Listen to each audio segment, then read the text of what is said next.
Hi, it's Justin Mapletoft. Welcome to the Shaun Newman podcast. Hey folks, welcome to another Monday.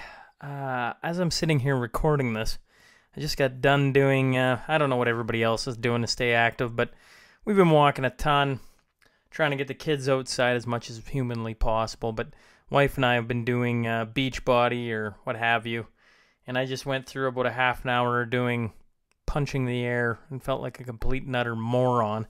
And I'm sure the wife was just laughing at me. We should have had, if you could have had been a fly on the wall seeing me do some of the moves. I guess I can't wait for a gym to open back up. And I never realized how much I enjoyed going to the gym or how much I miss going to the gym now until you can't do it at all.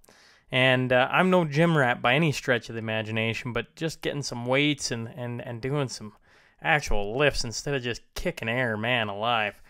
I that is it is a long it's been a long month, folks. Now, I want to remind everyone that we started putting the podcast out on YouTube, so now you can start to see some of the newest episodes. We're starting to backlog and put up some of the old ones as well, but they are coming up on YouTube. So if you want to see some of see some of the guests in action, you can do that now. So just a reminder to check out your YouTube page. Just search Shaun Newman Podcast.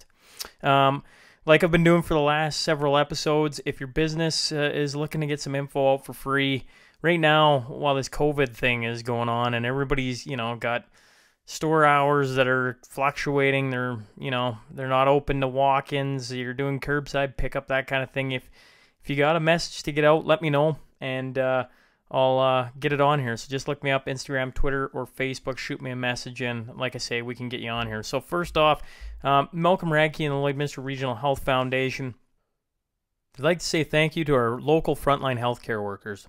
We will stay home for you in hopes to flatten the curve so you can be at home with your families too. I'd also like to point out they've had many generous donors who have stepped forward in our community contributing to the COVID-19 Emergency Fund. And if you would like to donate, visit www.lrhf.ca/donate. Kenny Rutherford, Rutherford Appraisal Group, where the podcast has been housed out of since last February. So a huge shout out to Kenny. He's been huge support in getting this thing off the ground. He says in these difficult times, if you're in need of any appraisal work, now we're talking bank loans, setting a fair purchase price, whether you're buying or selling any type of real estate, shop, home, farms, cabins, restaurants, you name it, give Kenny a call. He's one of the best folks, 306-307-1732. Another one who's been pretty instrumental in making the podcast studio what it is. Not that I'm sitting there tonight. I talk about missing the table all the time, but Carly Clausen and Windsor Plywood, they built me the podcast table that is an absolute beauty. And if you're in any custom woodworking whatsoever, these are the guys. I mean, they got everything else too, folks. Don't get me wrong, but go take a look at their Instagram page. It's amazing what they've been doing. They're still open regular hours. So call ahead if you can to help with physical distancing. They have curbside pickup or free in-town delivery while this current situation, these tough times are still going on. So stop in and support local as always, guys. Corey Dubik at Midwest Flooring, open regular hours. Call, stop in, or shop online.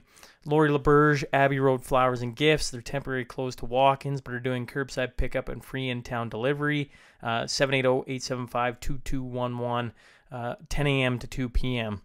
Wander and Wild has a new one this week. They've teamed up with Let's Walk the Talk, Paula Burge and Let's Walk the Talk. So essentially, with every purchase of a hoodie or tee, they're doing Let's Walk the Talk hoodies and t-shirts.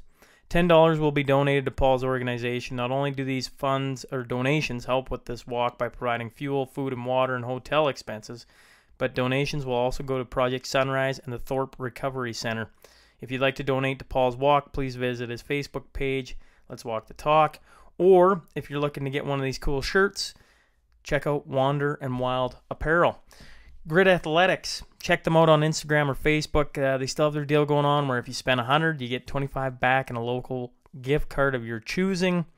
Factory Sports, the boys over there, Taylor Holt and Nathan Mullet, they got their all their different bikes out right now. So give them a call, 306-825-7678, or you can check out all their different stock either at their Factory Sports Instagram page, or they have their Factory Sports Bikes Instagram page where it shows all the different cool units they're selling. We haven't done, well, I did a couple last week, and I had a couple, one of them being my father. He just texted me out of the blue and said, just listen to Bucky and Price, good show, the wrestler that sticks out the most. He's talking. So, folks, if you didn't listen to the previous episode, I had Greg Buchanan and Kurt Price on, and we got talking, and they got talking about wrestling. I was talking about, WWE and them doing WrestleMania, and they got talking about old Stampede wrestling a smidge before my time. So my dad texts me out of the blue, and he says, the wrestler that sticks out the most for me was Abdullah the Butcher. He would roll his eyes into the back of his head, reach into his trunks, and pull out a wooden popsicle stick and stab the guy in the forehead. The crowd was going nuts and could not believe he got away with it every time.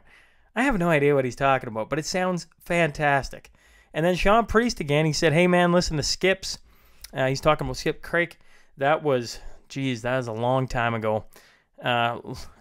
In the last year, obviously, folks, but a while back in the podcast, he's digging through some episodes he'd missed, and he went back to Cy Campbell, World War II, so a couple of good ones, and he just said, gotta say, I wish I was sitting in your shoes for them stories. They sounded unreal. So thanks, guys, for reaching out.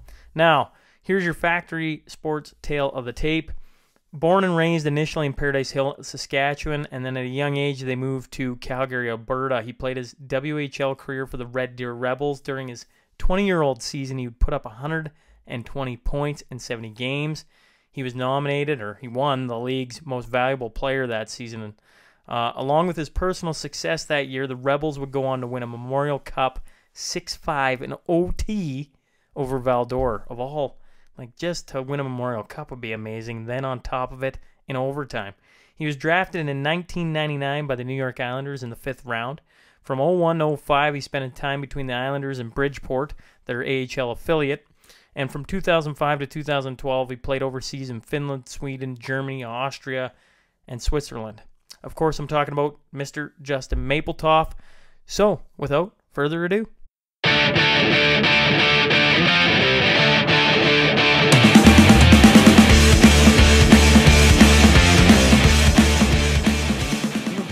man, I appreciate you joining me today. I'm joined by Justin Mapletoft. Yeah, it's nice to. Yeah, no, thanks. Thanks for having me, for sure.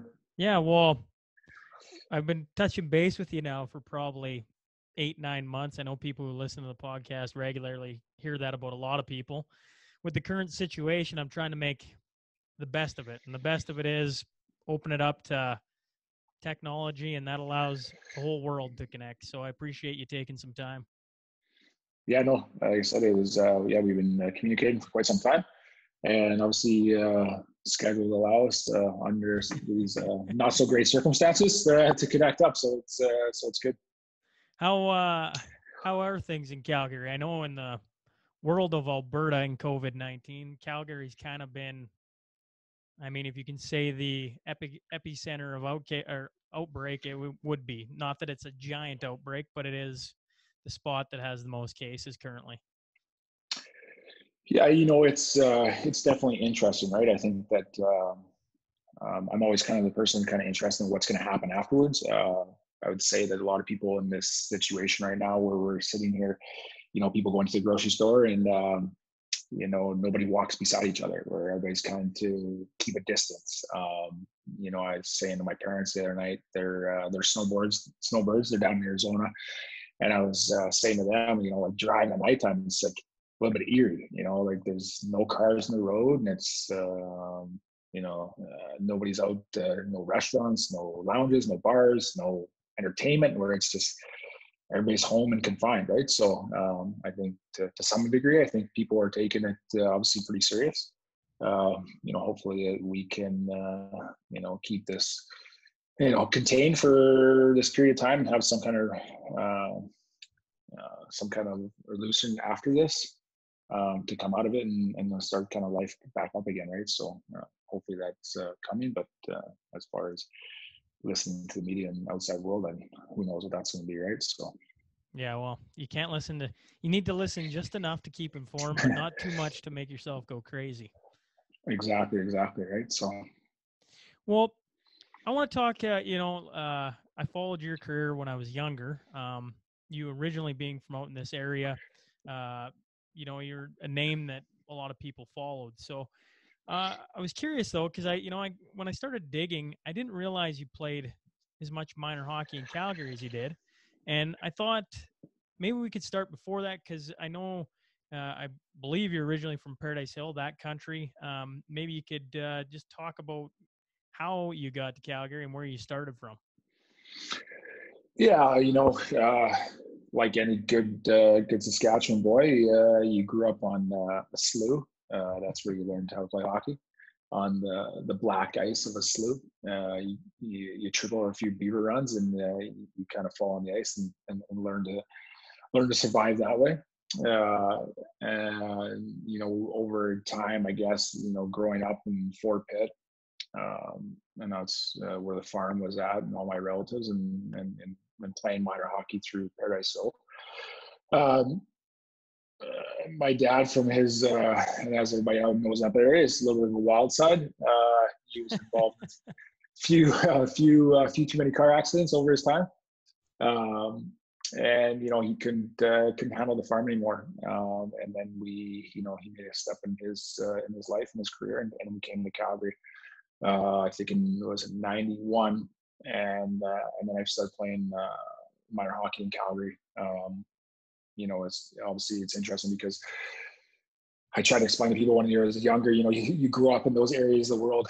I just remember playing, you get a combination of kids from all over that country of Paradise Hill and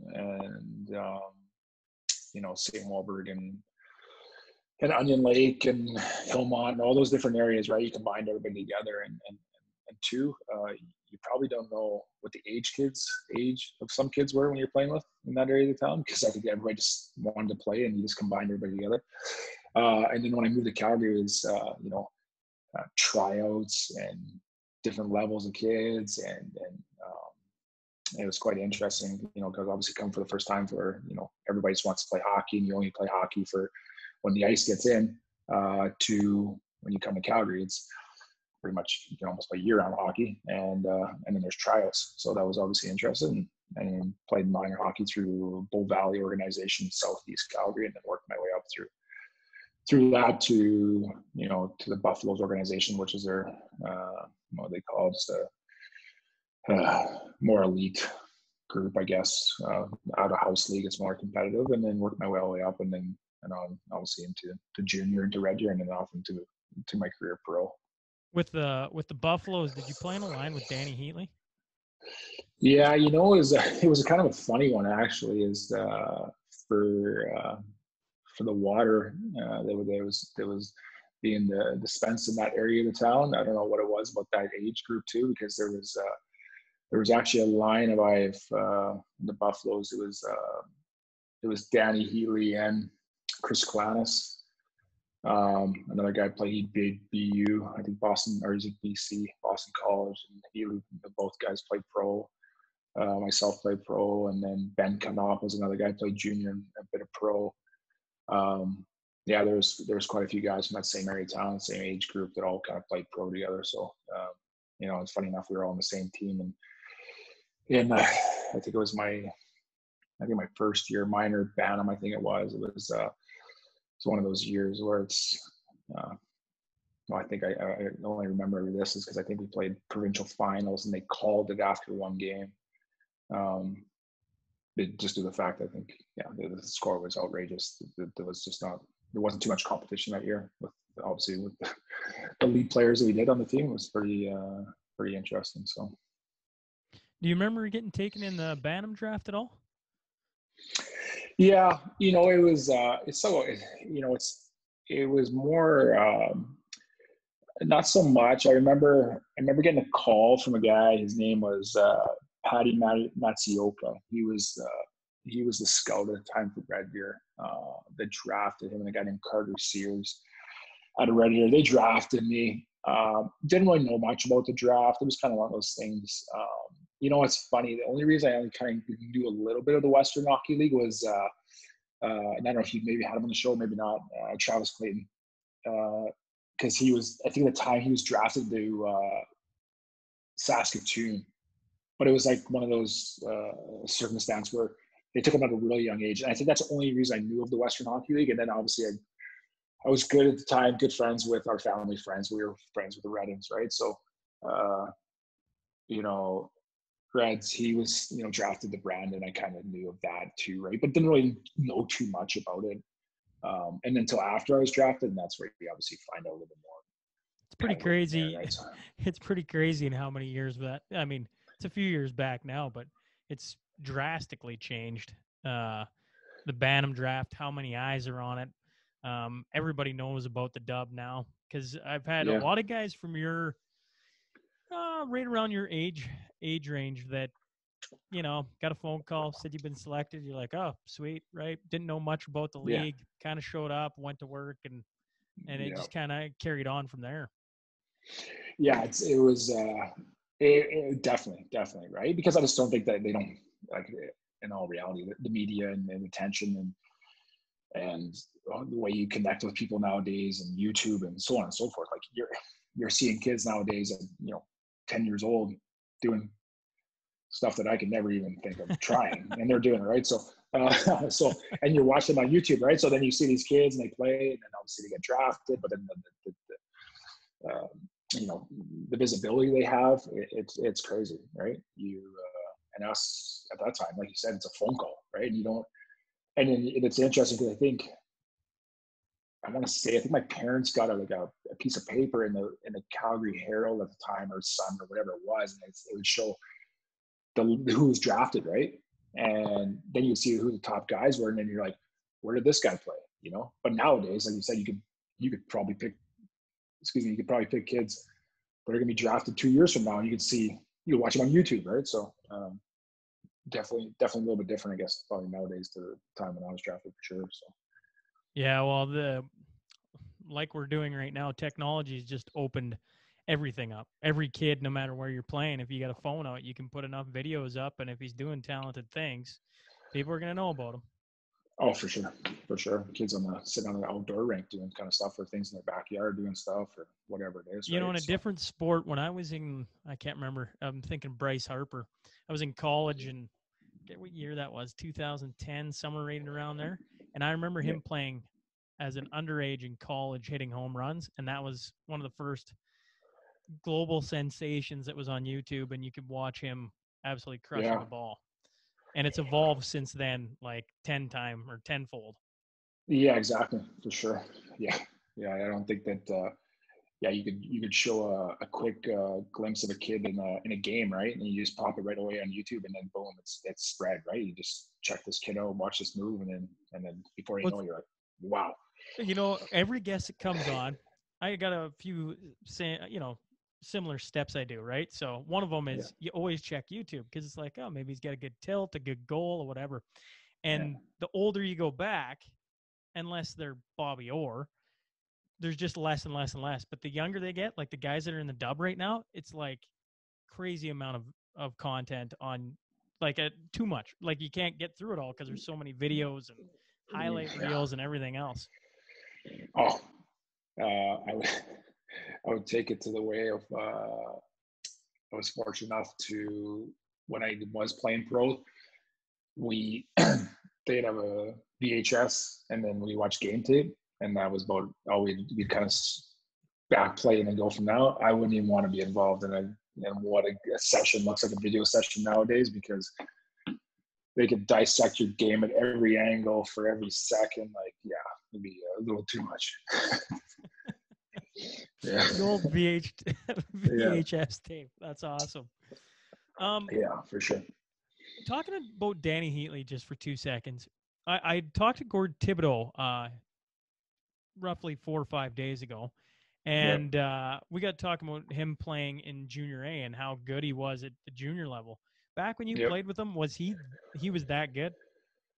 You know what it was funny about here was he was like one of those guys, and I think that like as throughout, fortunate enough to play quite a few years and experience a lot of different things. But when you play with guys, the guys have knack for something, right? And he was a guy that was like not to that degree, but he was in that conversation with guys like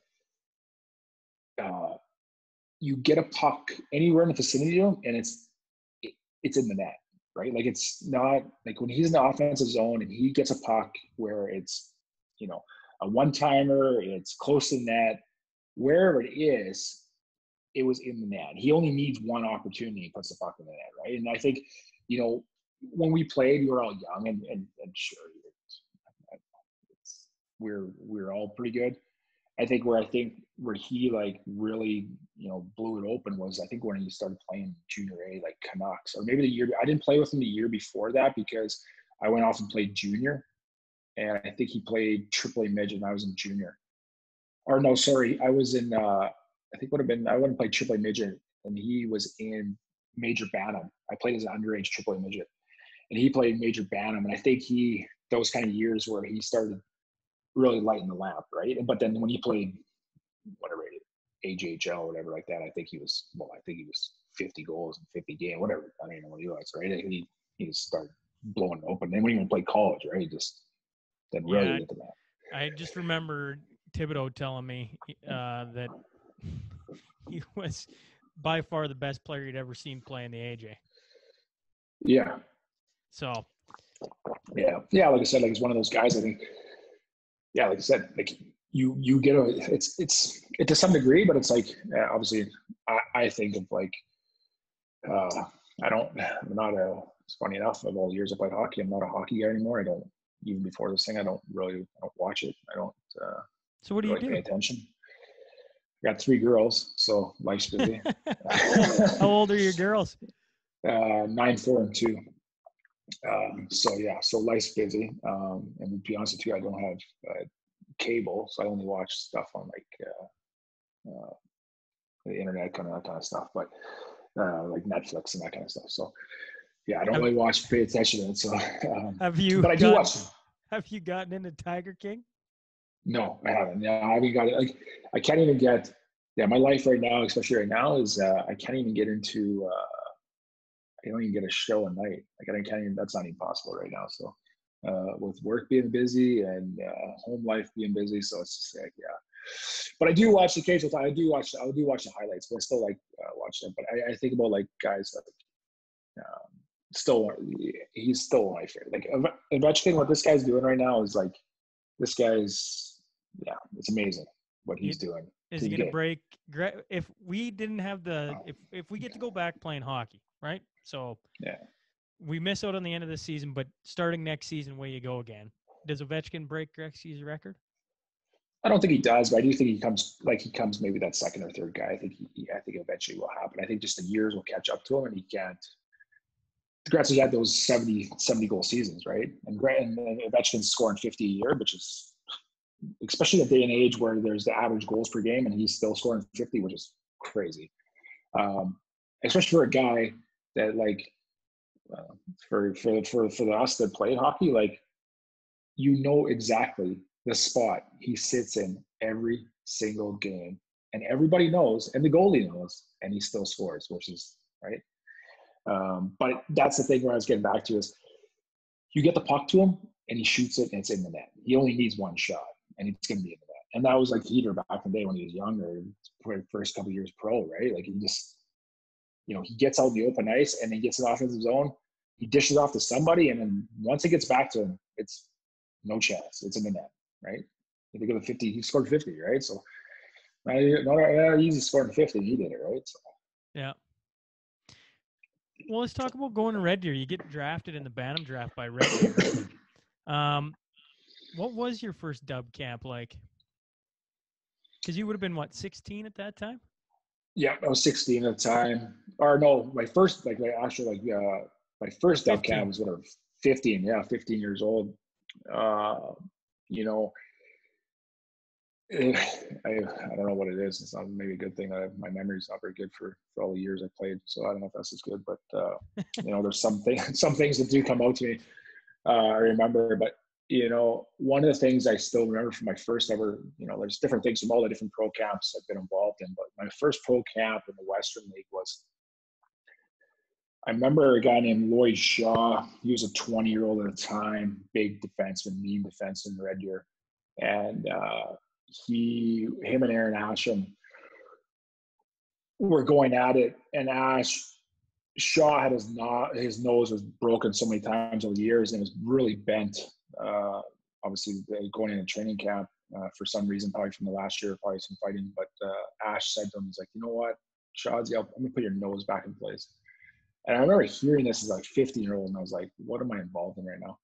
And and he, sorry, I cut out there. All good. And Ash fought him and put his nose back in place, and busted his nose and put it back in place. And I was like, wow, this is interesting, because obviously I've never been involved or seen anything like this, and now you're seeing it firsthand, right? So that was the start of my dub career, right? So it's quite interesting. And then you learn things. You play with some guys that are like, I think as you get over years, you get higher level you get in, the players get better, right? So it was my first experience of being with older guys that were really good, like really good players, right? So my first camp, I think I had there's Aaron Ashton, which was at the time like he was my kind of player. He's 250 PIMs, 40 goals, 40 assists. Like, the guy was fun to watch play, right? So, and I was like, BJ Young was another guy. Terry Ryan, which is another guy that played, right? So there's some guys there that could play hockey, right? So that was my first real experience of seeing guys that could, as I was coming up, I was good on my teams, but then as soon as you get to this level, you're like, you're not so good anymore. So, but it's good. It's good. It's a good experience, right? Obviously. And then, I guess eventually I was that guy for younger guys coming in when come in the junior camp, right? So. Well, you mentioned Brent Sutter as one of the big influencers on your hockey career, and I assume your life as well. He purchased the team in 1999, so partway through your dub career. Was that a big shift, did you notice, or was it just like it was awesome to have him in? Or you know what, it was it was interesting, right? Because the first couple of years I went through a whole bunch of coaches. Like I said, the things I do remember, some funny times. And so the first year we had a bunch of guys. We had a guy, Rick Carrier, Doug Hobson, Peter Anholt were some guys. I think I had 2 or 3 coaches that year. So, and we were supposed to be a good team, and we were not so good. And we were owned by Wayne and Terry Simpson. And then my second year, Terry Simpson took over the team. I came out of Winnipeg, back from Winnipeg, and took over the team. And I remember Terry. It was my draft year. He was just an older guy that had lots of experience. And him and I got along pretty good.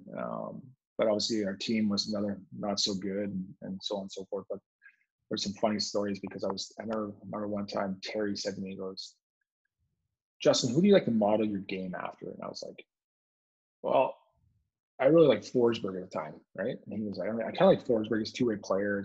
He's like, yeah, not so much. You know a guy named Bob Basson?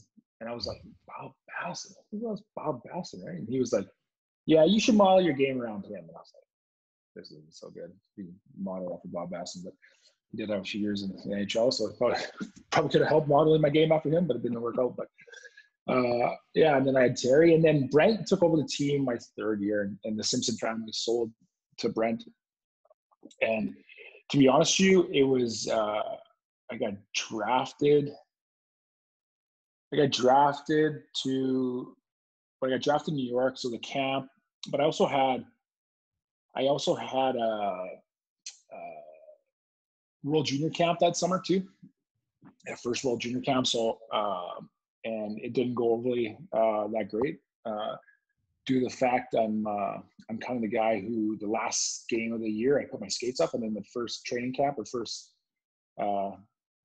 back into it for the year on the next season, that's when I put my skates back on. And I believed in I'm the kind of guy that you need to work on other things during the summertime, and you need to find that fire back because you play so much hockey during the year that you need. For me, I needed to get a fire back. And I remember I had a World Junior Camp midway through summer.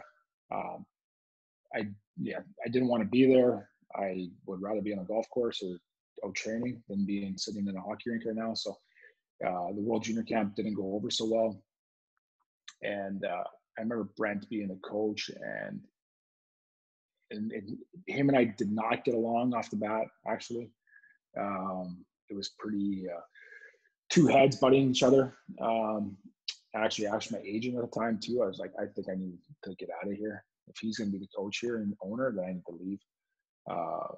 And then it just ended up probably more on me than him. Opened up a little bit, and then him and I clicked, and then it was just, I think from him coming from a pro environment, to be honest with you, it probably comes a lot from the way I was raised, from my family, the way I grew up, that just it took a while, but like the attitude of just do your job, right? And pretty simple, black and white. If you're good, I'm gonna tell you you're good. If you're bad, I'm gonna tell you you're bad, right? And once that we kind of both clicked on those cylinders, him and I, it was good. It was a good relationship, and it was it's a good start to being a pro and him bringing that in, right? So under his leadership, you eventually become the best player in the WHL, pretty much. Yeah, that's exactly. He pushes you, right? And I think that's one of the things where, like I said, the way I was raised, but my old man is the same way, where you just don't settle, right? And he looked at it in terms of he got the best out of players, and I think. I have to say, through his coaching career in the NHL, I think that's probably one of the things he probably ultimately hurt him the most, was with guys who don't want to be pushed like that, right? And it's his way or the highway. And I think that's one of the things where I liked about him, where he was the kind of guy, he just expected everybody to push, and if you were good, get better, right? Don't settle for anything else. And you look at my last year junior, the amount of guys we had drafted, like, you can't say anything bad about this guy, right? Like, he pushed guys and he expected the best. And if you didn't give him the best, then he just got rid of you, right? So. Well, and some of the names you're talking about are Colby Armstrong, Jim Vandermeer, Boyd Gordon, Jeff Wawicka, Martin Erat, yourself. Ross Lukaschuk, Kyle Wanvig, Joel Stepp, Doug Lynch. There's quite a few guys there, right? And he was that guy. Like I said, like I think there was a point in time during that year, I think we had, I don't even know where we went, like maybe 27 games unbeaten. And we used to call him Grumpy, because he was grumpy all the time. And he pushed, and you go on a string like that, 27 games unbeaten, and he was still grumpy. And we're like, what's up with this guy, right? And I remember we lost after the last whatever game we lost, after the 27th game, whatever. And he was like, yeah, don't worry about it, guys. We're like, what? Like, you think he'd be mad. But no, he was just like, no, don't worry about it, guys. We'll figure it out, right? And it was just like, yeah, like, he was just that kind of guy, right? Even if you're winning all the time, it's like, it's not good enough, right? So, yeah, so it just, kind of helps you in anything you do in life, right? To don't settle, right? Absolutely. Well, that last year you played with Red Deer, you put up 43 goals, 77 assists, 120 points in 70 games. That's a pretty damn good year. Yeah, it's good for sure. Was it just like you couldn't do anything wrong? One of the thing about it was the way I looked at it is the amount of guys we had around surrounding the supporting cast, everybody, right? Everybody supported each other. And I think that no matter what kind of game we got involved in, we could play that game, right? If we want to play a light, shoot out the lights, we're going to do it. We'll play it. We'll play that game. If you want to play a 1-1 game and brawl it, we'll do that too, right? So I think that was the thing where we had. I think at the end of the day, when you look at teams, championships teams over in any sport, I think that for sure in hockey, I think the one thing that was with us is that we could play both ways, right? I think that's a big thing that led us to, obviously us winning the championship that year is that, whatever the final game we won, and 6-5, I think it was, right? It was a 6-5 game, right? And so we could play that way. Or I'm saying, like, actually in the Memorial Cup was over. Oh yes, actually yes. Yeah, 6-5 over Val-d'Or. Yeah, so we could play this in OT, right? So yeah, so we could play those kind of games, or I remember games where we played Calgary. It'd be it was just brawls. We were fighting all the time too, so it kind of either way, right? So. What was that stretch like, winning the dub? You played Portland in the finals, which, if I've talked to enough Western Hockey League guys, they always talk about the States fans just being some of the best and some of the funnest hockey you'll ever play. And so you get that in a WHL final. Like, what was maybe that like? Yeah, it was, like I said, like, it's terrible. I can't remember half the stuff, but I think that, like, it was funny because those playoffs, one of the things I remember is that we lost every game, the first game to the series. And we were the number one in the country going into playoffs. And we lost to Lethbridge first game. Like, it was a disaster, right? And then I can't remember if we played Calgary the next round, and it was a really good series. I think we won in 6, but it was like that was the hardest series, was the Calgary one. And then after that, it was just kind of, I think we lost the first game and then won in next 4 straight. And it was the same kind of thing. And then when we went in Portland into the finals, we won in Portland in game 5. And and it was, but Portland is like Seattle, like their hockey traditions there, right? And I don't think people realize that. Like, you packed house and 15,000, I think, like inside Portland, right? Same in Seattle. Like, it was a good time, right? And their fans are intense, and a lot of history right there. So it was, it was a good ride, right? So it was a fun time. Fun. Not gonna lose too much memories from that time, but it definitely was a exciting time in my life for sure. What was did you guys have much time off in between winning the Dub Champ and then going to the Memorial Cup? I know I was talking with Trevor Redden earlier this month, actually March, and he's the play-by-play for Prince Albert Raiders now. And he was talking about when they won this last year, they had like not even 24 hours and they were on the plane in the Memorial Cup because they went all the way to the wire, end of the wire. Yeah. Did you guys get to celebrate a little bit? And being in Portland, how did you guys make that work? Was it a bus trip back? Do you remember? I'm stretching your memory, I know. Yeah, it was. We celebrated in Portland, and then we took the 18-hour bus ride home, or whatever it was, back to Red Deer. And I think we were only back in Red Deer for, I want to say, maybe a week, not even. And then we were back on the bus, and we rode the bus to Regina, and we were right into it, right? So and I think time, it was in there. Who was the teams there? Regina is one of they were the hosts, and they were lost out first round, I think. So that was kind of even crazy, because they lost out first round of the playoffs. So they've been sitting for 2 months. Val-d'Or was in there, in Ottawa, and then us. Yeah. And somebody, who else? No, it has to be 4 teams. Yeah. So. Yep. Yeah, you got her bang on. Still remember that. Pretty good. What was, you're in select company. You win the WHL championship, right? And that in itself, any year would be the cherry on the top. But obviously, by winning, you get to go to the Memorial Cup, which is the national championship. you get it in Regina of all places. Regina? Yeah. Like that's Yeah. almost home court advantage, right? Yeah, it was I remember like they had to add seats to what was the name of the thing? Agrodome there? I think it's the Agrodome, isn't it? I think in Regina. I can't remember the names. But I remember they had to add seats to it because it wasn't enough for the Memorial Cup.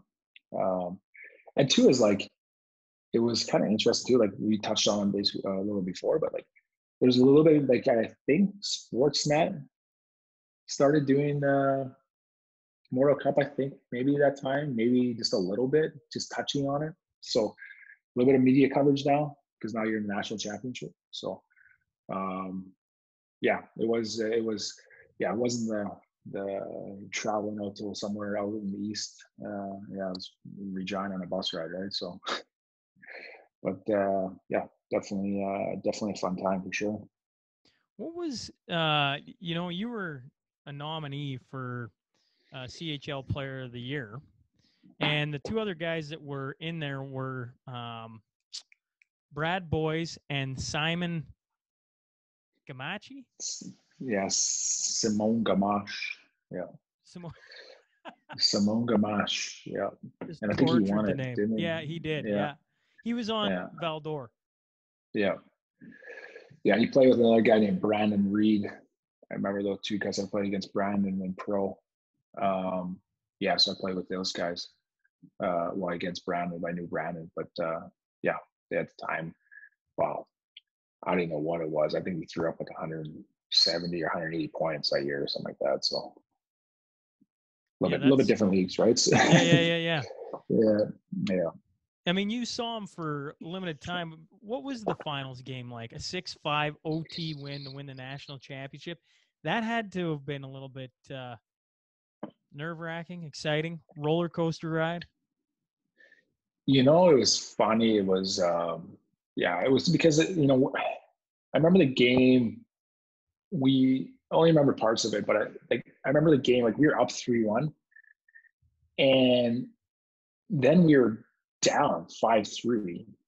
And there's always, like I said, there's a turning point in every game, right? And I think that I remember we had a 2-man advantage before the end of the third period. So like minute left in the second period, I think it was. We had a 2-man advantage. And I remember this because in Satsy's fine form, he put on the second unit with a 5-on-3. So he didn't put any of us out. Obviously, the five of us that the top unit, and we didn't go out. And he put the second unit on, and but we scored and made a 5-4. And then I remember intermission came in, the second intermission, and he called the five of us in on the top unit and said, "I don't need to explain anything, right?" And yeah, we went out and scored right away to make 5-5, and then it was a whole back and forth through the whole third period. So he put on the second unit and they scored. Yeah, and then to make it 5-4 going into the third period, and then we scored right away the start of the third period to make it 5-5. And then it went to overtime, and then it was funny because I never forget. I was sitting next to a guy named Dermot Kelly. Him and I were sitting on the corner of the bench, not even paying attention, basically head down. It's just one of those things. I think that like as hockey, but like I can't remember what it was. I want to say first round of WHL playoffs, the first round for sure, and the second round, I separated shoulder and then I bruised ribs, so I was getting. I probably shouldn't say this, but I was getting needle injections every single game to freezing half of my body.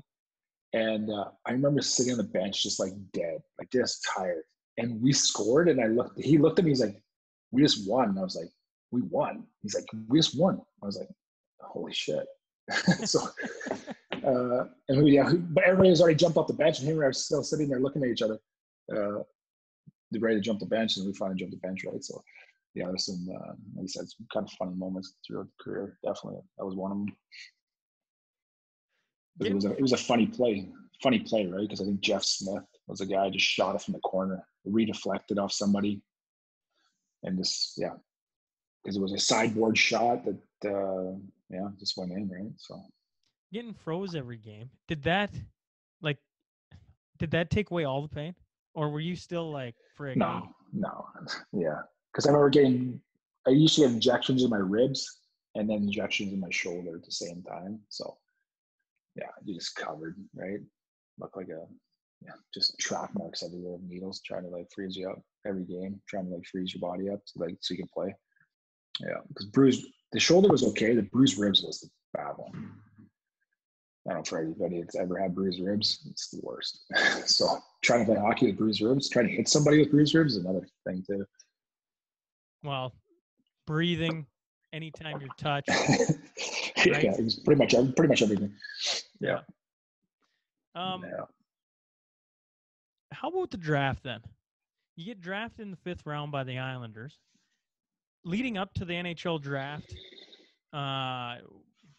did you get invited out to, I don't know how, I'm trying to think of the timeline. Did you go to a bunch of places at that time? Did you go to we had New York's, or did they have a central thing? Yeah, they just had they had combine testing, right? So we did that and had combine testing, and then another funny thing for all the kids out there, I'd say we had combine, and then there was maybe a couple phone interviews. I know some guys came into town. George McPhee from Washington came into town, and I met with George McPhee at the time when he was in charge of Washington. I met him in the hotel here in Calgary, and I met San Jose guys too. I think I can't remember who was at the name. Doug Wilson, I think, was actually still in town, and him, and then and that was about it. So, so for me, I didn't at the time. I remember seeing a mid-season ranking came out, and I was ranked in the mid-first round. I don't know how many I had. I think I had like 18, 17, 18 goals by Christmas time, my draft year. And I never forget this because I just used like a simple, at the time, some simple Coho stick, whatever. And I remember I got my own pattern after Christmas. And I scored 4 goals after Christmas. So I'll blame that pattern stick that I got. So for all the people out there and kids out there, if you're using something, just stick to it. Don't change. Did you go to the NHL draft? I did. It was in Boston at the time. My parents and I, and actually a friend of mine, my dad's a good friend of my dad, and his wife were from Drayton Valley. They what was the company? Well House Limited out of Drayton Valley. I don't know if it's there anymore. Can't say I do. But they were big in the oil patch back in the day, and okay. So they kind of Anyway, so a friend of my dad's, he owned it, so he came down too, and then we actually stayed with Ace Bailey. My dad was good friends with him. No kidding. So we stayed with Ace for the draft because he was actually responsible for LA at the time. So we went and stayed with him out in his place out in Massachusetts, actually. So yeah. What was the draft like? Because I mean, how hard was it to wait until the 5th round to hear your name, or was it just exciting to hear your name? What's funny is, I guess this is just probably the way I'm raised and so on and so forth. So I don't really sugarcoat anything. I'll tell the truth. So it was funny because I was sitting there, and the Islanders at the time drafted 4 first-rounders. And then they had a bunch of other guys drafting a couple rounds after that. And as time goes by, you're sitting there all day. And I remember sitting next to my brother, and then the New York Islanders called me. First, when they drafted all these guys in the first round, I was like, that's got to be the worst place to get drafted right now, is New York. They just drafted 4 guys in the first round. And so my brother and I are sitting there, and and then whatever, they call my name, and I look at my brother, and I'm like, you got to be kidding me right now. And and I was drafted by New York, and I was like sitting there staring. I was like, You're not shitting. They took Yeah. Tim Connolly Yeah. 5th overall. Then 8th overall, they took Tyler Pyatt. And then 9th Yeah. overall, 10th overall, they took Branislav Mesl. Mezzi. Yeah. And Mezzi. then Yeah. 28th overall, they took Christian Kucherov. Yeah. Yeah. Yeah.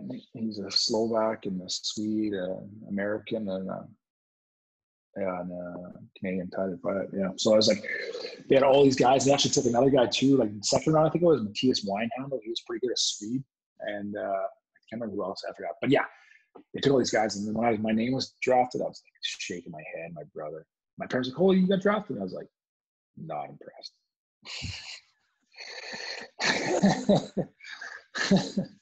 So Milbury had never met with you to that point? No. It's funny because it's funny that this has happened at the same time. I was last week I was in an interview with a guy from New York talking about the Islanders days. And the guy, I can't remember the guy's name that drafted you. He was a scout at the Lethbridge. And they basically gave, after they've drafted so many guys in the first round and second round, they're like, here, you can have your own draft pick. You can pick whoever you want. We're kind of done for the draft now. And there was a guy, an older guy at the Lethbridge. I can't remember his name. And he drafted me. And it was his pick. So nobody even know exactly, nobody knew anything about me and where, nothing. And to be honest with you, the only time I probably flew on their radar is when, our team was number one in the country. And at the time I was leading the Western League in scoring. That's probably when they're like, oh, well, maybe that was a pretty good pick.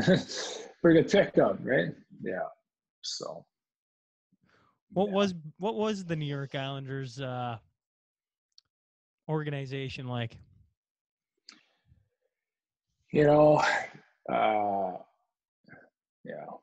Sometimes guys say like you should write a book on half this stuff, but the first camp I went to was another one of those funny times where I walked in, I got in late. I took trying to get anywhere. There was Lake Placid, New York training camp. First camp, plane ride, basically some steel plane with some steel seats, get into Albany to drive to Lake Placid, which is upper state New York. Get to my hotel, open the door. It's 10:30 at night. Been traveling since the morning time, just exhausted. Open the door and the cat was sitting there, Felix Boudvan. And he was my roommate. And I was like, I knew exactly who he was. I'm like, am I in the right room? He's like, no, you're Justin, right? I'm like, yep. And he's like, yeah, come sit down. I was like, okay. So my first ever experience, because I remember watching Hockey Night in Canada, right? Well, he was playing in Toronto. When he's playing in Toronto, he was everyone's favorite goalie. Even an Oiler fan loved Felix. Yeah, right. So he was my first roommate. I didn't know anybody. I didn't say anything, and it was kind of an interesting one because he he just looked up I was a big fan of his, and then so we had our first meeting in New York, and there was the guy's name is Charles Wang, was the owner. He also owned Computer Associate back in the day, and then another guy named Sanjay Kumar. They're both the owners. And they said, first meeting was like, here, we got this book. It's the fundamentals and how to play hockey. And I was, what is going on right now? And because these guys knew nothing about hockey, didn't know anything about it, but they bought the team, right? So I was like, wow, this is interesting. And so then you first experience your first couple kind of pro camps, and then what was the first pro camp like? You're now on the ice with guys like Yashin. Was Potvin the goalie that year? Well, see, that wasn't even. So you're thinking Well, I'm thinking 3 years down the road. The year exactly. You're talking about, yeah. You're 18. They had Brad Isbister. What would have been the first year? Mariusz Strakowski, 99 when I was drafted. So Mariusz Strakowski, Kenny Johnson, Martin Lapointe, or Claude Lapointe. Who else would they have had? Yeah. So there was, 99 was the first. So it did 99, 2000 team. So Isbister, Tim Connolly, Tchaikovsky. Yeah. Gino Ojic. Yeah. Roman Hammerlick. Yeah. Yeah. So that was my first. Oh, yeah. you had Roberto Luongo would have been there. Yeah. So so it was kind of, obviously that's the first camp. The team was like, it's just never. The team has been bad since they won the cup in the 90s or 80s. Well, right? you were in so you were in some of the darkest years of that team. Yeah. So and then obviously and then after we won the Memorial Cup, or maybe you'll get to it, I don't know, but I'll kind of share with you. When we after won the World Cup, I hadn't signed yet. So I was in the midst of this deciding on what I should do. And I remember talking to my agent at the time, and I was like saying, what do you think? And he said, well, I had in the works, he had in the works a trade to Toronto after the World Cup. But at the time, Toronto had like Sundin and Tucker, and the team was pretty stacked, Toronto at the time. And he said, the Islanders don't really have anybody. So you have a better opportunity to probably play in New York. So anyways, signed with New York, and a month later they signed Yashin, Pekka, Scatcherd. So just stacked right up the middle. And the rest is history. That was pretty devastating then. It was it's one of those things where if I could say anything, any advice to anybody out there in anything, if you have somebody that likes you, then probably go down that path. I think that's just the simple way of saying it. I think that, at the time, like you said, Toronto wanted to make a trade, and we just thought the interest of where we are at, the opportunity was probably better in New York. And I think, but they were interested in me at the time, right? So they saw something in you that they wanted. Yeah, exactly, right? So I think at a time where you look at things like that in anything, right? When somebody wants you, then that's because in some ways they'll make things work, right? And I think, doesn't really matter to this day. Like I think about it now, it's like I still, to be honest, what I do in life right now is probably in some degree, I think I'm better at what I do in life than I was at hockey, but it grows me in the person I was. But I think I can, relate and reflect back to anybody is saying those are the kind of things in life that if somebody's in some position, doesn't matter what you do, if somebody wants you, they're going to move mountains to make it work. Yeah. Right. There's lots of guys who come on here. The one who always sticks out is Kyler Hope. Kyler Hope is playing in the University of Fairbanks right now. Yep. And he's got a really funny career. Like he ends up in West Kelowna and wins a Royal Bank Cup, but he's from Lashburn. And you being from this area, I know exactly. That's like 10 minutes outside Lloydminster. And I always my brain always went, how on earth did a team that's got a junior club right beside you miss you? And not so much their fault, more that West Kelowna, because he tells of Scott Hartnell actually calling him and wanting him to come play in Lloyd, but there was a team that went after him right away, and it was West Kelowna. And they wanted him, and they got him. And then the same thing with his university career so far. His first team to call, he didn't hesitate. Boom, he's out there because they obviously see something. And what you're talking about is, exactly that. Listen to the team that wants you. Go there. They're going to make things work for you. Yeah, exactly. Right. So, it's definitely, definitely something like that. Right. So you did get in, with the Islanders. Well, maybe we should, before we get into the Islanders too much, like your first year in Bridgeport, which I had to look up where it was because I'm like, where is Bridgeport, right? Like I know Connecticut, but man, you're pretty much in New York City. Like you're right across the bay. right across the channel. Yeah, it's Bridgeport is well. When we first went there, I remember driving through like the town of Bridgeport, just places were all buttoned up. There's like wood on all the windows. It's the sketchiest place. At one time, I think in the 90s, or maybe 80s, it was like the #1 crime rate in the United States. Like this place is low income housing, but the arena was brand new, right on the water, and built by union workers of Italians. So you can only imagine that. And right in the heart of this thing. But as you go, it's in the I-95 on the East Coast. And if you know anything about the I-95, the cities kind of just move along counties, right? But you go from Bridgeport, it was the worst area ever, to a place called Black Rock, which is like pretty bad, but getting better. And then it goes to Fairfield County, Fairfield County is right next to Fairfield, and then Westport are some of the 2 richest counties in the all United States. So it's like right on the I-95. So we lived down in Fairfield County and played in Bridgeport. Like you only drove into the rink, you got into the rink, and you go drive right out. There was no sitting around in that place. Yeah. What were the fans like in there? They were okay. Like there were just mostly people from the East Coast side. It didn't have the greatest fans, but it was entertainment for the area. Because the only way you can do is entertainment is you have to go drive to New York City for like all the New York Knicks and Rangers and baseball and you ever miss living in New York? Yeah, all the time. Yeah.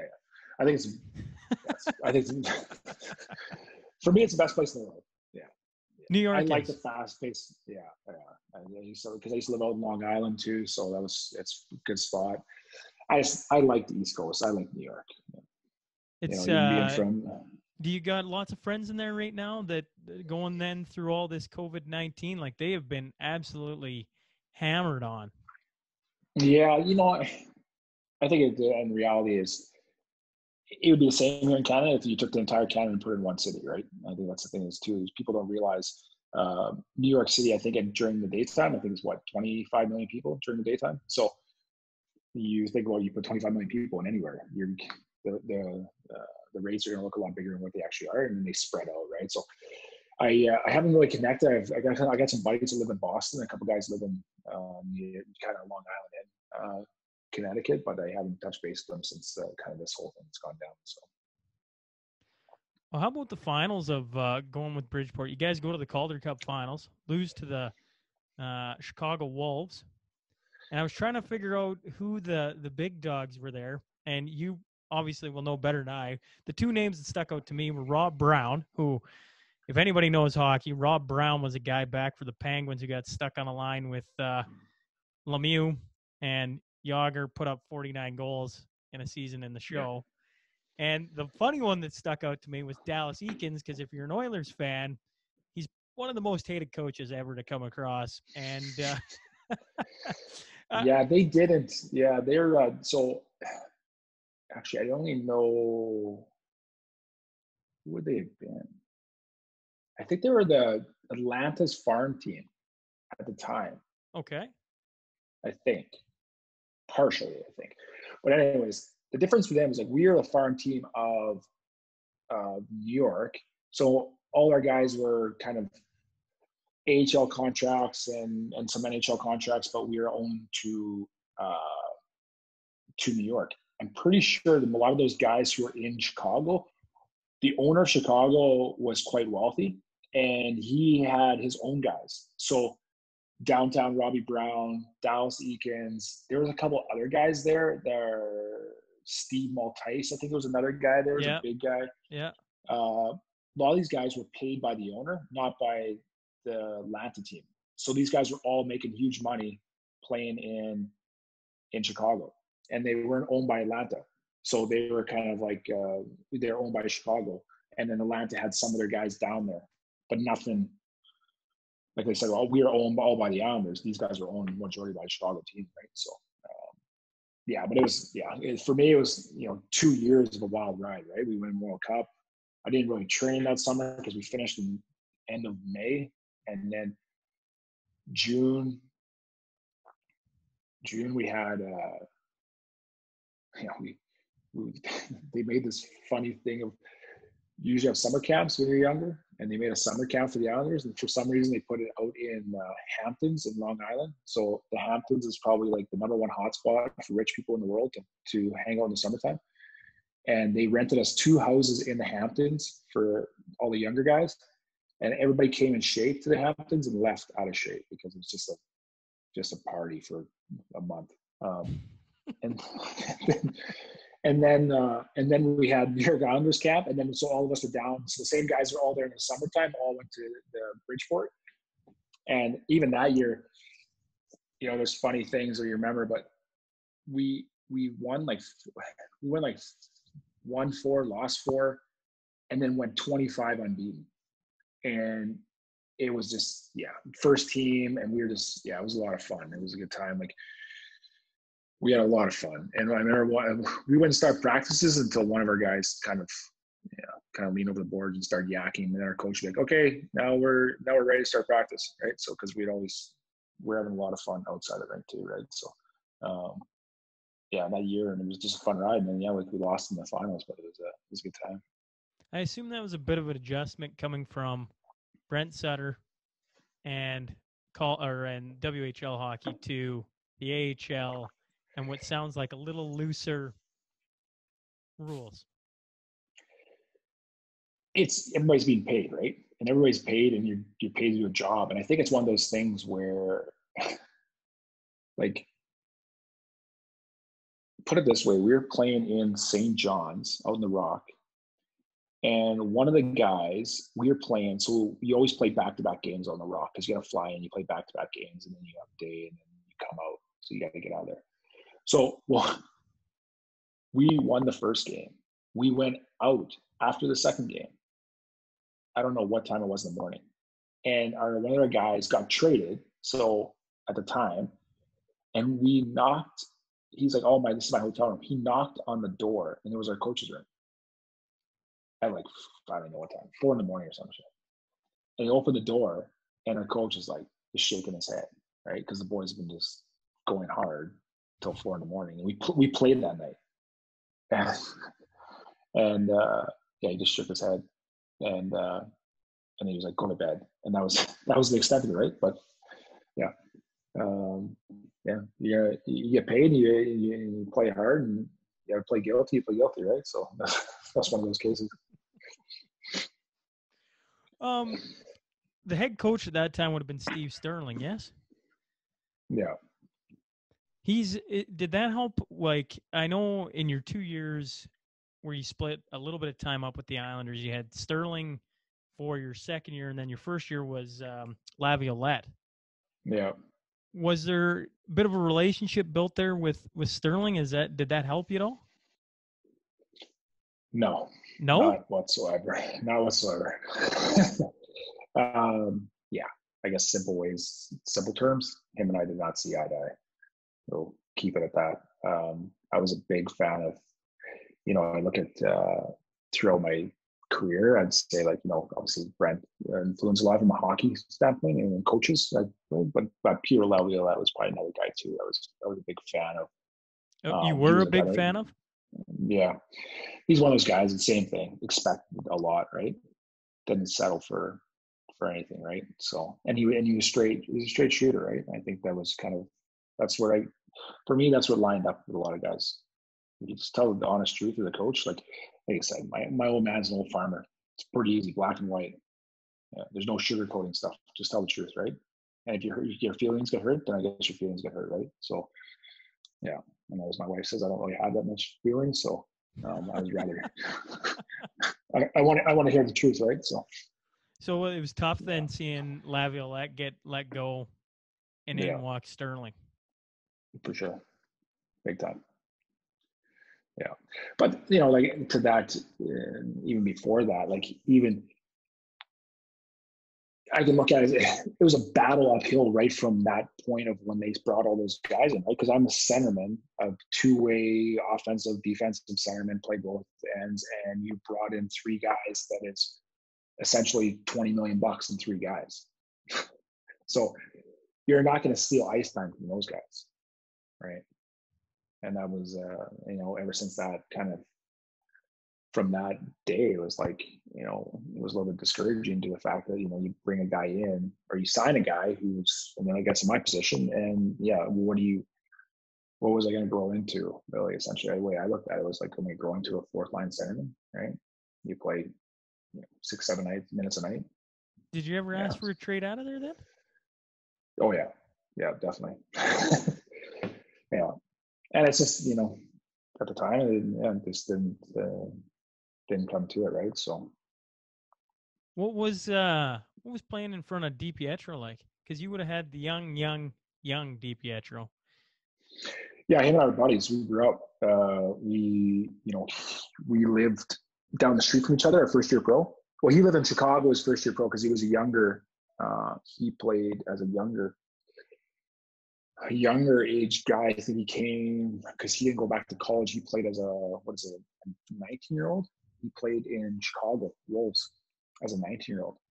And then when his first year pro, because he was a backup, but then we played together my first year pro.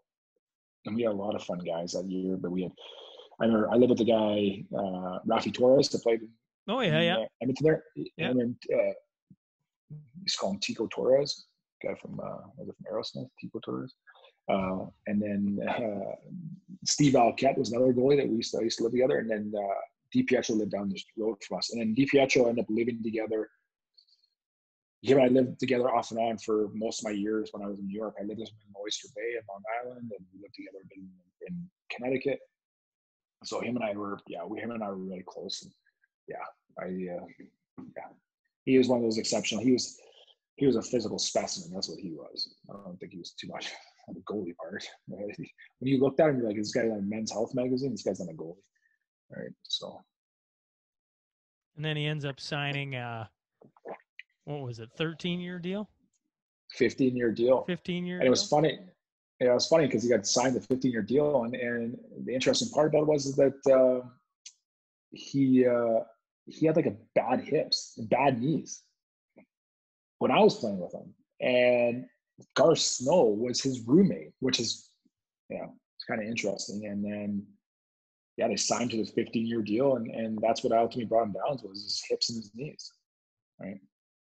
He was built like an ice cream cone, just stacked upstairs and nothing downstairs. When you heard a 15-year deal, did you go, man, I need to get his agent?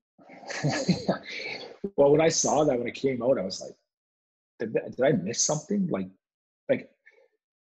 as a goalie perspective, for sure, like he was elite, right? Like he was good. But the thing about it was, like, I knew his body, like his body wouldn't last for 15 years. I don't know how that is even possible, right? Yeah. What was the first NHL game like for you? Do you remember where you played your first one? I don't remember the first one. I know it was against Nashville in Long Island. That's about as extent to us. I know that guy, like I said, when I got interviewed last week, the guy asked me, he said the same thing. What do you think of your first game? I think one of those games where you're like, the first time you step up, if the crowd is not, I played inside big crowds all before, so it's not a big deal in front of big crowds. I flourished off the big crowds. One of the things was you step on the ice with like, everybody's good. Like your fourth line guys are good. And your top guys are really good, right? Like when you play with elite players, you realize like, wow, when you look at a top line in the NHL, these guys are next level players, right? Like these guys are out of this world good. And then your second line and third line, they're good players, and the fourth line are good players. But everybody on the ice knows their job, and everybody's good. And when you step on the ice for the first time, you're like, that's the thing. You're like, passes are crisp, like everything's moving quick, like and then you can see how it's like ultimately it's a game of mistakes, right? Because when everybody's moving that fast and everything's tape, and if there's a screw up, then it's transitions back the other way, and it's very quick, and you be in your net very quick, right? And you also get the experience of those things on both sides of the ice, right? So who was the guy who stepped on the ice then when you looked over and you went, holy shit? I can't remember. I wouldn't say so much it was that game for me. I remember the second game I think it was the second game we played. We played against St. Louis, and Pronger and McGinnis were playing in St. Louis, and I was penalty killing, and I flamingoed. Yeah. Oh yeah. But it was also Al McGinnis taking the shot. So I was like, there's not a chance I'm taking that shot, right? And because I was late getting out. And anybody who knows hockey knows if you're blocking shot, that means you're in the wrong position. It doesn't mean that you're trying to block the shot. It means you're in the wrong position. And I caught late, and I had to get out on him, and I was late. And I was like, there's not a chance I'm taking that shot. McGinnis shot, right? And yeah, I remember I got back to the bench, and Laviolette just looked at me and said, don't ever do that again. I was like, yeah, okay. Right. So, but yeah, you look at those ones, and then, yeah, and I think, yeah, you play games in, right? I got to play against, like, well, I don't know how long I've been in, but that year I got to play against, like, the Rangers, when the Rangers had Bure, Yager, Messier, and Lindros. Like, these guys were, yeah, like Lindros I was facing off against Lindros all night, and he's like 6'7" or 6'8" on skates, just a machine, right? Yeah, a monster. Monster. Messier was just strong and big, and then you try to get him. Yeah, you play against Yager. His reach is like 20 feet. You're not getting the puck away from him, not even a chance, right? He's so big and strong, and yeah, you play against some of those guys, right? So, what made you decide to go to Europe then? Because I mean, you end up going from 2005 to essentially 2012 when you're done to Europe. I know there's a year in between where you come back to Binghamton, not Birmingham, Binghamton. Yeah. But what was the ultimate factor on heading overseas? When I was playing in New York, I was playing off and on, and it was after my third year. So it was my last year, my first year, my deal. And I was always asking, how can I play more, and so on and so forth. And then, obviously I had three guys in front of me I'm not going to replace, right? So, and ended up happening is after, it was the fourth year, and it was the lockout year, first lockout. And I was planning on going to Europe actually for the lockout, because I didn't want to stay in the AHL anymore. I was like, my third year was majority of the year. I think it was up with New York. Kind of my second year was kind of back and forth, and I just wanted to get away. I needed a break, and ended up being like, yeah, the season, if it breaks, then we'll be ready to go, and so on and so forth. And that fourth year was just a nightmare in the hockey perspective. It just didn't work out, and then after that, it was like, yeah, I was wanting to get moved and didn't get moved. So then it was like, after that fifth year, I was like, well, I'm going to Europe. So I took off and went to Europe. So the fifth year, you're talking being with the Islanders? No, my third year was with the Islanders, and the fourth year, my fourth year pro, was the lockout year. The first. Oh, it was the lockout. Okay. Yeah. So I played in Bridgeport that year because I went back to the AHL because I finished my third year. I finished the year up in New York. I finished the year. Right. Then, okay, yeah. Yeah, and then I went to New York, and then it was a lockout year, and then they're like, well, so I ended up going back playing in Bridgeport just for the lockout year. So a lot of the guys, the younger guys, the pro guys, went back to the AHL teams just to play, right? And a lot of big pro guys went to Europe and played. And I was going to Europe and just enjoying Europe for a quick time, and then come back and then see what happens, right? And then as far as hockey wise, it just didn't work out. It was just an overall bad year. And so what I ended up doing is was that bad year just on like playing wise, you mean? Playing wise, it was just it was a huge disagreement from both parties, from my part, like from myself, and then with the Islanders. Just the way that the year went, how they were positioning, the expectations, what they were thinking for our team, our AHL team compared to other teams, and so on and so forth. It was just, it wasn't aligned. And so it just, in my eyes, just, was a horrendous year of hockey. And so what ended up happening is I was already asking to get moved before that, and then and it ended up being that one of those things, being young, and I just wanted to play, and then they thought differently, and so my 5th year, so I said, you know what, I'm not coming back, I'm going to Europe. So I just went to Europe. I went to Europe, and I think too is that you understand at a young age. I understood at a young age, good or bad, but ultimately it's a business. It's a business at the end of the day, and I recognized that at a very young age, and I was taking the business approach, and so if the case was that if I wasn't gonna get moved, I wasn't going there, so I just left and took off to Europe.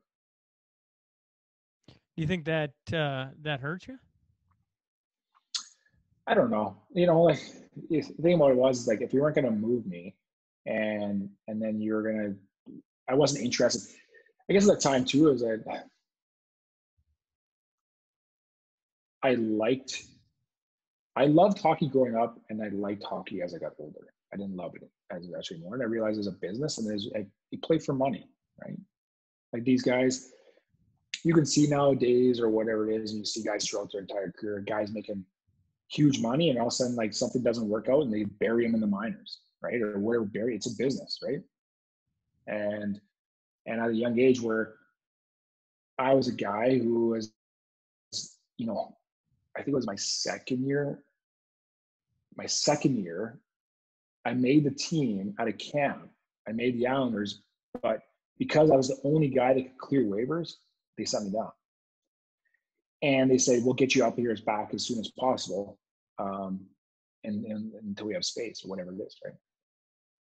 And they couldn't send some guys because they have waivers. And that's like, you start figuring all these things in the business world. It was like, I made the team, but because you don't want to send down anybody else, or you don't want to let anybody else, you were afraid you're going to lose on waivers, we'll just get rid of the guy that can clear waivers, right? And at a young age, it's, a lot of things are mental, and you're like, wait a second, I just made the team, but I didn't make the team because you can't, right? So, and then when you actually do play in a team, like, well, how am I supposed to get more minutes? Well, you're going to have to do things differently. Well, how am I going to play in front of minutes when the top guy makes $10 million a year, the second guy makes $5 million, the third guy makes $3 million or $4 million, and then even the fourth guy is making over $1 million, right? And then you being a younger kid, how am I supposed to get past these guys, right? So, so then for me, it was like, I don't go to Europe. I make good money over there, and go wherever that goes, right? So, what did you think of Europe? Because you end up in your first year over there, you split between Jokerit in Finland, and then you go over to Sweden. What did you think? What did you think of over there in Europe? You know what? My first year, I think it was a question you asked me, but when you sent me a note there, but asked about like work or talent, and I was always a guy that was like working smart and working hard are two different things. And over there, it's about working hard and forget about the working smart part. And when I was in Finland, like it was a different, like over there, you play to play. Like when you play a game, that's where you play. Over there, they practice twice a day, train twice a day, practice in the morning, and then play a game at nighttime. I'm like, this is ridiculous. Like, who does this, right? How are you supposed to be ready for a game? Isn't the game the most important part? But it's opposite over there. It's all about training and perfecting things. But when it comes to a game, you're like, put it this way, I've seen some of the best practice players in the world over there, right? Not good in the game, but good at practice for sure. So Finland was awful. And then went to Sweden and had a good time in Sweden. But then it was one of those funny things. Like, yeah, I guess to be completely honest in things in life. But I don't know how many. I think I scored like at half the games. I scored whatever 50% of the games I played, I scored a goal, which over in Sweden is hard. But then when it came to the next year, when I wanted to go back there, I heard from somebody like, oh, he's not the best practice guy. So that just ruined it over there for me on the Sweden side. So quite interesting. You didn't go back because they basically didn't like your practice ethic, work ethic.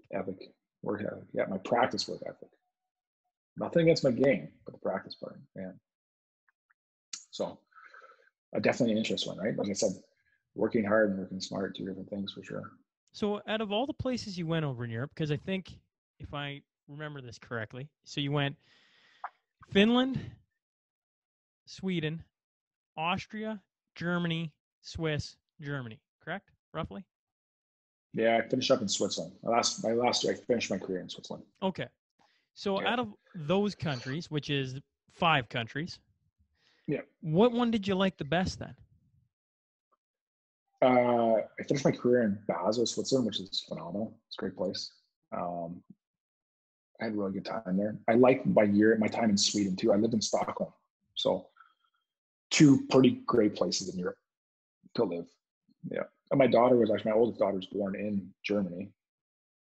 So that was kind of interesting. So my wife gave birth in a hospital that nobody spoke English. So that was kind of interesting. How was that? Well, the midwives deliver over there, not doctors. And the first midwife for first half of the time she had broken English, and then in my broken German, the second the woman that actually delivered my daughter didn't speak any English. So, but my wife said she would have never had it any other way. So, and my daughter was born on Christmas over there, so 24th of December. That's when she was born. So, yeah. 24th of December? Yeah. Early Christmas gift. Yeah. So over there, that's Christmas, right? 24th is their Christmas. So okay. It was a Christmas gift over there. Yeah. So it was a Christmas gift over there for sure. Yeah. That having a child is intense enough. Not being able to converse with anyone must have added to the stress level, I assume. It was definitely interesting because my wife was, just looking at me and like, what is she saying? What is she saying? And I'm like, I think she's saying this.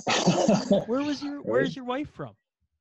She's from Calgary. Yeah. She's from Calgary. So yeah. So she was over there. So yeah. You guys met earlier in life then? Yeah. She actually, I actually stole her out of her house and took her to Finland and took her and joined that journey of the entire time I was in Europe. So few times where she hated me, probably more times than not, but probably still hates me today, probably actually. But yeah, we've been together for 15 years, I think. So yeah, right on. Quite a while now. Yeah. Well, the last thing I'm curious about is when you come back to Binghamton, the Senators, what brings you back over? You've gone over to Europe, a little bit frustrated by the Islanders. You go over to Europe, you have, a couple places. You want to go back to Sweden, but then Sweden falls through. So was it, let's see what the AHL can do again, or was there more to it? I want to give it a shot. I want to give one more shot, right? I think at the time I wanted to, I enjoyed, had some fun over in Europe, and then I want to come back for one last shot with a different organization.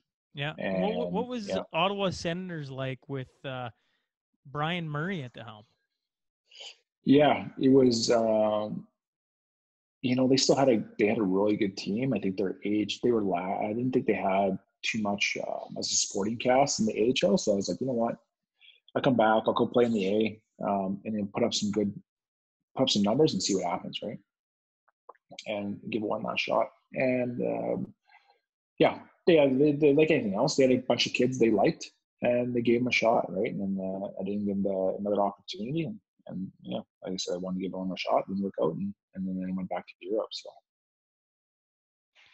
well, let's end here with I end every podcast with the Crude Master Final Five. Just 5 quick questions. Heath and Tracy McDonald have been big sponsors or huge fans of the podcast, supported me since the beginning. So, just 5 questions, long or short as you like. If you could pick your 2 line mates, who would you want? Ooh. Is that in terms of pro or anytime? Anytime. Any line mates you want. Could be current, past. Don't matter to me. Yeah, I think the two guys I played junior with my last year, Juan Big and Nerat, yeah, it gave us some, it was a pretty fun time because we could do a lot of different things, the three of us, and kind of three completely different players all playing on the same line together. It was pretty fun. If you could go for a beer with one person, who would you want to sit down with? Whew. That's a good question. Probably Steve Yzerman. Ooh, that's a solid pick. Yeah. We instantly became best friends. I was fortunate enough I got to play with him. I got to play against him all night. And there's a couple of things in my career that I really missed. I didn't get a chance to do. Is a lot of guys would ask other guys for sticks, an autograph stick. And I got to play against him all night in Joe Louis. And I actually lit him up in the face-off draw too all night too. So it was pretty good. So, yeah, but I never asked him for a stick. And there's only one guy I wish I would have asked for because I was like, yeah, remember watching him score that goal against St. Louis, the slap shot from the blue line, top corner. Yeah, like Steve Yzerman's the man. Simple as that. Yeah. If there's one guy I could ever get on this podcast, at the very top of it is Steve fucking Yzerman. Yeah, him blocking McGinnis's shot, face down blocking shot. Yeah, the guy's a warrior. Next level for sure. If you go back to your 20-year-old self and impart some wisdom, what would it be? I think I talked to you before. It's like at the point in time when somebody reached out and said they wanted me, then I should have, not should have. I would have went with that, right? I would have took that and said, you know what, let's do that because that person really wants it, right? Yeah. How about if you're going into Game 7? I think I already know the answer to this, but if you're going into a Game 7, who would be the one guy in the locker room you'd want to have? A locker room on the ice. That's a different thing, right? Ooh, that's if you look at it, yeah, you got to think about it. The guys, like if you think about the guys who are silent leaders, there's like the guys, like the Yzerman, Sakic, those guys were not your locker room guys. Those guys are your guys on the ice. They showed you what to do, right? That's the presence they had, right? As a locker room guy, like I remember a guy who I played with a guy, Adrian Aucoin, and this guy was like, yeah, he was vocal on the ice, but he's one of those like born leaders. Like he commanded, he earned respect in the room, and he was one of those guys where I looked at like this he's real, right? Okay, final one then. If you could have picked any organization, you're sitting at the NHL draft. It's 1999. You're watching every team go up there. If you could have picked one team to be drafted by your first year, who would it have been? That is tough. I guess the thing is too is you just hear of like organizations over time, right? Or the good ones, right? The guys that produce players constantly, right? So the one it's always the one that was like a factory for producing players was Detroit, right? Like, Kenny Holland, what he's doing to, collect the racehorses right now in the stable inside Edmonton right now. Like this guy built teams on building guys, young players, good young players, and bringing them up. And that's what he fills the whole team for. The majority of the guys who grew up in the organization, right? And his big thing was, you play, 100, 150 games in the AHL, and then you work your way up, and then you play in the big big leagues, and you're ready, right? I think that's one of those guys where it's a very hard thing. I think you pay your dues and then you work your way up, and I think and they just had a lot of respect. I think Yzerman continues nowadays. He did that within Tampa Bay now, like a lot of those things, right? Yeah. When I watched Stevie Y go to Tampa, the way he constructed Tampa, he got a little bit of luck too there, right? Walking into Stamkos and Hedman and guys like that. But the way they constructed it after that was through their draft. And we saw it firsthand with Duran, ends up trading him, getting what he gets back for him, and just slowly picking away at it. And that's exactly what Detroit did under Holland's leadership. And what did Stevie get to learn from? He got to learn from Kenny Holland. Yeah, exactly right. Yeah. Yeah, no, there's definitely some things out there that, you keep your eye on, right? And then there's the other organizations where there's shotgun approach and bring everybody and trade for everybody, and it's hard making a team, right? It's hard to make a winning team for sure. Well, the Islanders had been like that for a very long time, but now with Barry Trotz at the coaching helm and who's GMing them? Lou Lamoriello. Thank you. It feels like in less than a year they've become way better than what they previously had been. Yeah, and it just shows you, right? It shows you through in all. It means a lot. It means a lot from coaches, and it's like anything. It's hard to find good players, and it's hard to find good coaches, and hard to find good GMs, and it's hard to find good owners, and if you can get them all together, then you have a winning pedigree, right? But other than that, there's guys are bringing guys in, or the pressure they put on guys, developing guys, and it's a hard thing. It's a hard thing in anything, right? And I think even in you look at in anything in life, but even the business you're in today, like why do companies succeed or fail? People. Yeah, people. Right? People, right? And if you don't have good people, it ain't gonna work. Doesn't matter how good your product is, it ain't gonna work. And I think that probably everybody on the for the people following you and anybody listening or the people you know out there, that's exactly the thing. If you can't have good people in what you do, it ain't gonna work. Don't matter what. Right? Yeah, I would agree 100%. Well, really appreciate you joining me today and taking some time to sit down and talk about your career and your journey. And it's been very interesting to sit and listen to. Yeah, no, I appreciate having me on. And, hopefully everything is going good in your road and family, and obviously your podcast and everything else in life. So yeah, well, it's been fun. I can hear kids in the background. I laugh. I have to leave the house because I got 3 under 4. Well, our oldest just turned 4 this week, so you can imagine I'm also a little busy. So I hear the children in the background. I got to chuckle a little bit.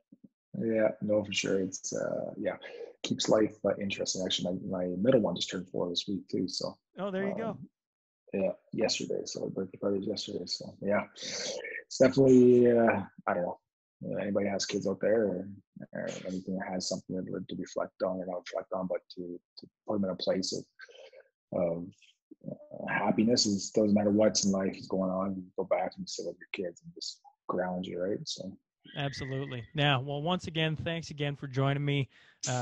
Stay safe on that side, and hopefully, we're back up and running here soon enough. Yeah, for sure. Awesome. Take care. Hey folks, thanks again for joining us today. If you just stumbled on the show and like what you hear, please click subscribe. Remember, every Monday and Wednesday, a new guest will be sitting down to share their story. The Shaun Newman podcast is available for free on Apple, Spotify, YouTube, and wherever else you find your podcast fix. Until next time.